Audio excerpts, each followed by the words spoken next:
Today, we're gonna learn something new and exciting. Spearman-Rank correlation! Don't worry, because we're gonna learn it step by step. Are you ready? Yay! Great job!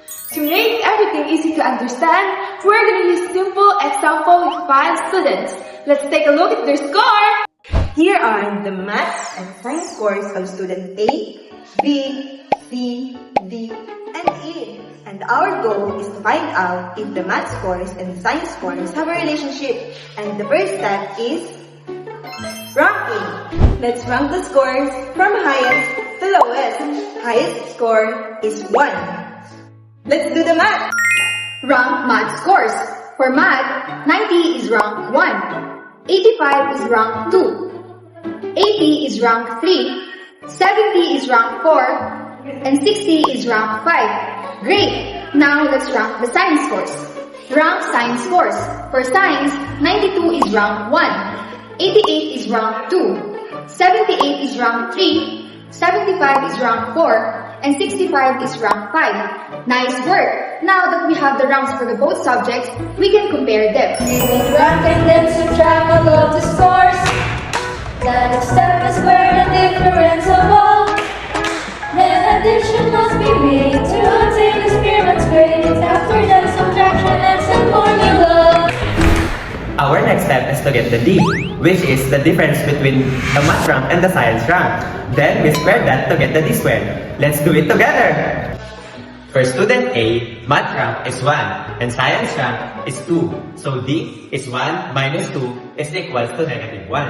And D squared is 1. For student B, math rank is 2 and science rank is 1. So D is 2 minus 1 is equals to 1 and D squared is 1. For student C, D and E, the ranks are the same in both subjects. So D is 0 and D squared is 0. And let's add all the D squared values together. 1 plus 1 plus 0 plus 0 plus 0. Great job! Now we get total of T squared, we're gonna use the Spearman-Rank correlation formula. Let's say it together! Hello everyone! Well now, right after solving the table, we will going to use the formula. So the formula we will be using is this one, the Spearman's rank correlation coefficient. So in our example, we provided the summation D squared, which is equals to 2, and the number of students, which are 5. Now, we are going to substitute our example to the formula. Now, RS, or the Spearman's rank correlation coefficient, is equals to 1 minus 6 times 2 divided by 5 times 5 squared minus 1. So, in solving this type of formula, what are we going to prioritize? Right, those who are inside the parentheses. So 6 times 2 is 12, and 5 squared minus 1 is 24. So multiplied by 5 is 120. So we have here the RS equals to 1 minus 12 divided by 120.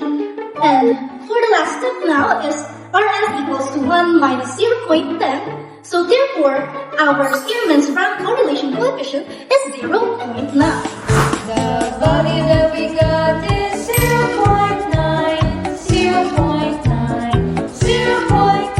The value that we got is 0.9. Strong positive correlation sign.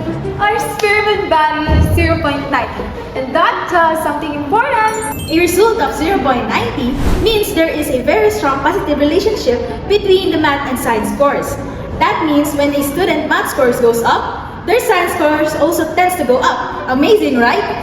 You did such a great job today! We ranked the scores, we found the D and D squared, we used the formula, and we interpreted the data.